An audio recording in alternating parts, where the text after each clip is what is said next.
السلام علیکم dear student, آج ہمارا لیکچر نمبر 13 ہے اور اس لیکچر میں ہم کنسیپچل ماڈل کو لاجیکل ماڈل میں میپ کرنا سیکھیں گے۔ کنسیپچل ماڈل کیا ہوتا ہے اور لاجیکل ڈیٹا بیس ڈیزائن کو ایکسپلین کریں، یہ آپ لوگوں کی بک میں کویشچن ہے۔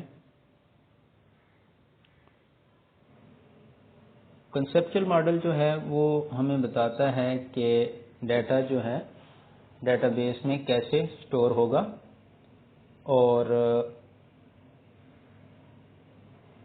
یہ بتاتا ہے کہ جو ادارے سے ڈیٹا کا سورس کیا ہوگا۔ فار ایگزامپل کالج کا اگر ہم کنسیپچل ماڈل بنائیں تو ہمیں بتائے گا کہ ڈیٹا کیا ہوگا۔ ایک تو اسٹوڈنٹ کا ڈیٹا ہوگا، فی کی انٹری ہوگی، اٹینڈنس ہوگی، ایگزام ہوں گے۔ تو ہمیں کنسیپچل ڈیٹا ماڈل سے پتہ چلتا ہے کہ ڈیٹا کہاں سے آئے گا۔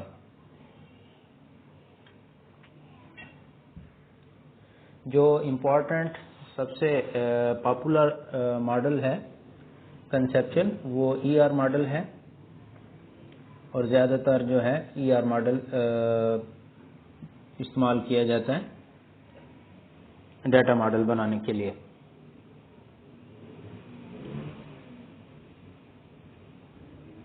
جو لاجیکل ڈیٹا بیس ڈیزائن ہے اس میں ہم کنسیپچل ڈیٹا ماڈل کو ڈیٹا بیس کے اسٹرکچر کے ساتھ میپ کرتے ہیں۔ لاجیکل ڈیٹا بیس ڈیزائن میں ہم کنسیپچل ڈیٹا ماڈل کو ڈیٹا بیس اسٹرکچر کے ساتھ میچ کرتے ہیں۔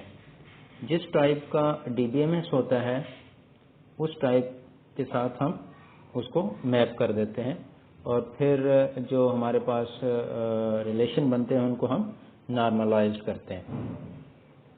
جو پہلا سٹیپ ہے لاجیکل ڈیٹا بیس ڈیزائن بنانے کا، اس میں جو ہم پہلا کام کرتے ہیں، جو اینٹی ہوتی ہیں ای آر ماڈل میں ان کو ریلیشنل ڈیٹا ماڈل میں ریپرزینٹ کرتے ہیں۔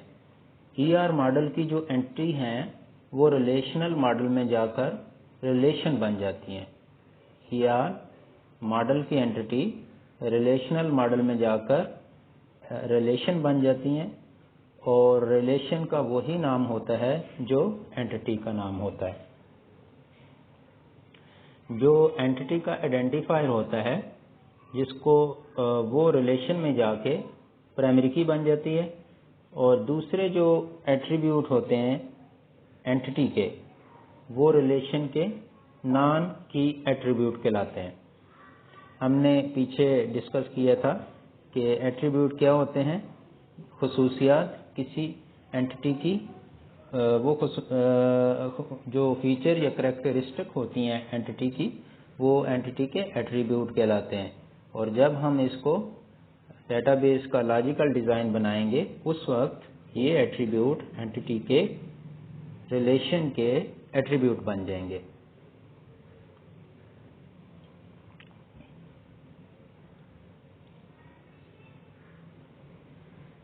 جو سیکنڈ سٹیپ ہے ہمارے پاس اینٹی ریلیشن ڈائیگرام میں ہم دیکھتے رہے ہیں کہ ہم دو اینٹی کے درمیان ریلیشن شپ کیسے بناتے تھے۔ اب وہ جو ریلیشن شپ بن جاتا ہے اس کو ہم ریلیشنل ماڈل میں کیسے ریپرزینٹ کریں گے، یعنی ڈیٹا بیس میں ہم اس کو کیسے ریپرزینٹ کریں گے۔ ڈیٹا بیس میں ریپرزینٹ کرنے کے مختلف طریقے ہو سکتے ہیں۔ ایک طریقہ تو یہ ہوتا ہے کہ پہلی اینٹی کی جو پرائمری کی ہے وہ دوسری اینٹی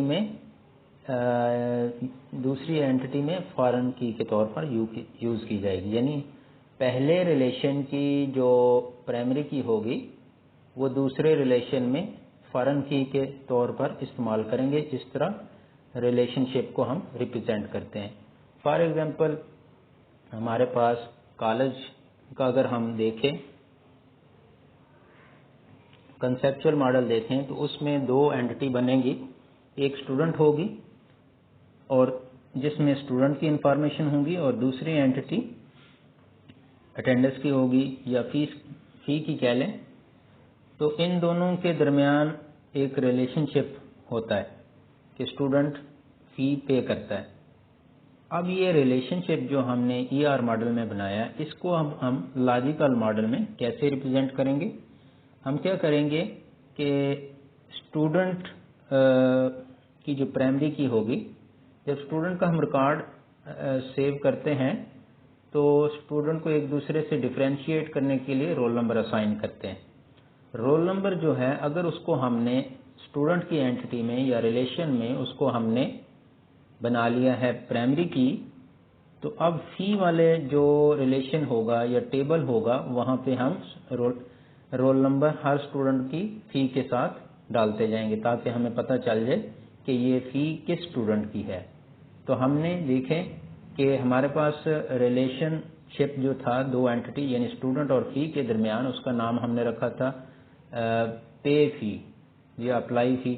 اب جب ہم نے ٹیبل بنائے یا ریلیشن بنائے ریلیشنل ماڈل میں، تو ہم نے اسی ریلیشن شپ کو پرائمری کی اور فارم کی کے طریقے سے ریپرزینٹ کر دیا۔ دوسرا جو ایک اور طریقہ ہو سکتا ہے کہ اگر ہمارے پاس دو اینٹی کے درمیان ریلیشن شپ ہے تو ہم ایک تیسری اینٹی یا تیسرا ریلیشن بنائیں گے۔ ریلیشن مطلب ٹیبل، تو جو ان دونوں کا ریلیشن شپ ریپرزینٹ کرنے کے لیے یوز کیا جائے گا۔ جو تھرڈ سٹیپ ہوتا ہے لاجیکل ڈیٹا بیس ڈیزائن میں، وہ ہوتا ہے مرج ریلیشن۔ جب ہم کنسیپچل ماڈل کو لاجیکل ماڈل میں تبدیل کر رہے ہوتے ہیں، کنورٹ کر رہے ہوتے ہیں، تو اس وقت کچھ ریڈنڈنٹ ریلیشن ہو سکتے ہیں، ڈپلیکیٹ ریلیشن بن سکتے ہیں، ڈپلیکیٹ ٹیبل بن سکتے ہیں۔ تو ایسے ریلیشن کو جو ایک ہی اینٹی کے لیے یوز ہو رہے ہوتے ہیں ان کو ہم کمبائن کر دیتے ہیں، اور یہ طریقہ ویو انٹیگریشن کہلاتا ہے۔ ایگزامپل میں ہمارے پاس دیکھیں ایک ریلیشن ہے امپلائی 1، دوسرا ریلیشن ہے امپلائی 2۔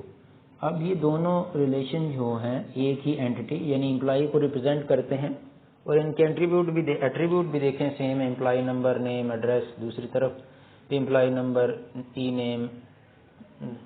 کالم کے نام تو ڈفرینٹ ہیں لیکن جو ڈیٹا سٹور ہونا ہے وہ ایک جیسا ہی ہے، لہذا ان سب کو ہم نے ملا کے، ان دونوں کو ملا کے ایک ہی امپلائی کے نام سے ریلیشن بنا دیا، اور جو ڈپلیکیٹ کالم ہو رہے تھے وہ ان کا نام ہم نے ایک ہی رکھ دیا، امپلائی نمبر دونوں جگہ تھا لکھ دیا، پھر ایک جگہ نیم تھا دوسری جگہ ای نیم تھا، تو دونوں کو ہم نے ایک نیم سے ریپرزینٹ کر دیا، address, phone, employee, job, code, date of birth.